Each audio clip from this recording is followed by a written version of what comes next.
what we do. So basically, we provide Web3 services, and we are specialized in blockchain data indexing operations. So data indexing is kind of like a Google search in blockchain technology. You will go to the rack that shows all the labels, right? Very easy. So we also build data analytic tools and products such as Prometheus and Grafana, and there are many others. We also manage our own bare metal hardware. So basically, we buy our own servers, and they are hosted in multiple hosted data centers. We've been operating Firehose-related tech stack for more than 3 years. We have also played a role as a core developer team, and indexer, and also a passionate community member for the graph. Pinax is currently self-funded by 7 co-founders who value resilience, independence, decentralization, which are the core values for blockchain technology. Pinax is also headquartered in Canada, and as of now, we are growing internationally. And as of now, we are consisting more than 40 team members all around the world. We have Canadian, we have people from the US. I myself is from Malaysia, so anyone from Malaysia here? No? Anyone who has ever been to Malaysia? Ah, nice, great. So what are our key roles in the graph? We basically run essential infrastructure to scale firehose and substreams.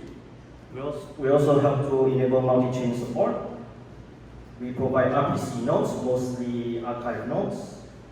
And also we provide monitoring performance and downtime feedback for the graph community. We also provide education, onboarding, and community support, basically providing assistance to people who are new to the graph community, which we answer their questions, their technical difficulties as best as we can. So why does Web3 need Firehose? Before I go into the technical aspect for it, I'll give a simple example. So as you may see, this is Ethereum, right? Which is an ocean of blockchain data, which is really huge and is currently expanding every day.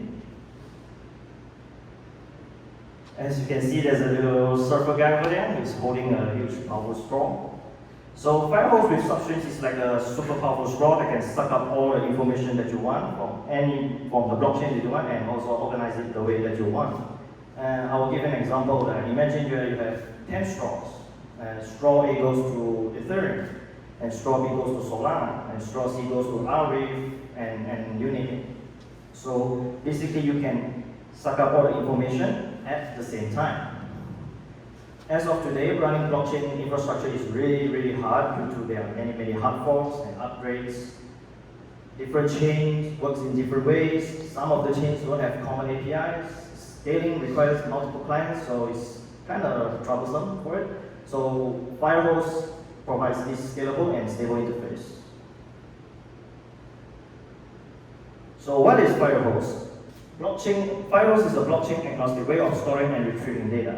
So blockchain agnostic way meaning multiple chains supported, Ethereum, Solana, as I mentioned earlier.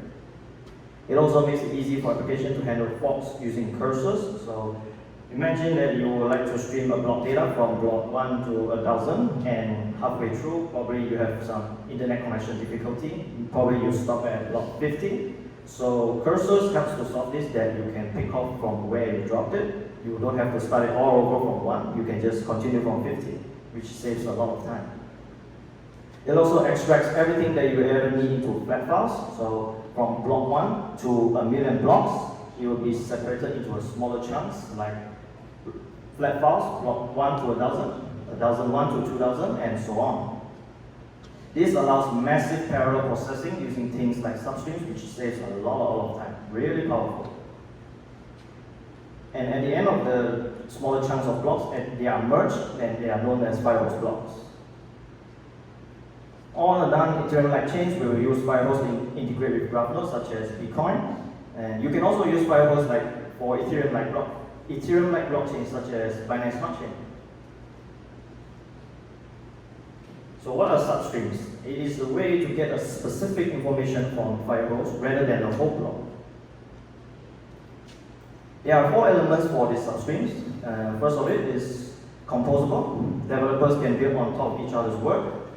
Imagine you're playing a Lego. You can build a Lego set of this. Another developer can build on top of your set, and you can build on top of his set as well. So this is extremely powerful, and Next will be parameterizable. Get specific details from more generic substring. So an example for this is, previously I mentioned earlier, is firehose helps to get blocks, but substreams helps to get a specific set of data such as gas fees, the last block generated time, anything that tailored to your needs. It is also transformable. You are able to define the output format to fill the sink of your device. Sink meaning that you may be able to export the data in CSV format, Excel. You can also implement it into a Telegram bot. You can also implement it into a Discord bot, but in this case, we'll be talking more about the graph query. And lastly, it will be parallelizable, which thanks to firehose technology, block data is processed in chunks and results are merged. These are the firehose and substreams data pipeline. As you can see, the first step will be using firehose to stream blockchain data and create flat files. Next, we'll be using substreams to transform and output it into a cache files. Third, we'll be using the substream sink to generate the output, to store the data however it makes sense for the application. In this case, we'll be showing as graph node. And lastly, we'll be using the query layer, which is the graph query language. So where is firehose available today? As you can see, there are multiple chains supported using firehose technology, and as of now, we are still currently adding more and more chains, and hopefully to see more and more in the future. And as for substreams, these are the example chains that are supported. We support EVM compatible chains and also non-EVM compatible chains.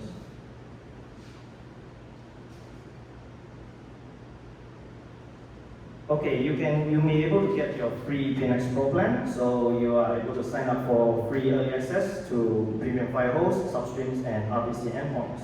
So the difference between the premium firehose and the non-premium, which is free, basically the premium one has lesser chance of rate limiting, so you're able to request more queries. At the end of this slide, I'll be providing the free Pinax Pro plan. I'll be passing each and every one of you my name card. And that's it for my presentation. Thank you all for listening. Is there any questions? Feel free to ask.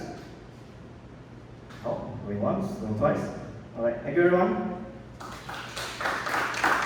And now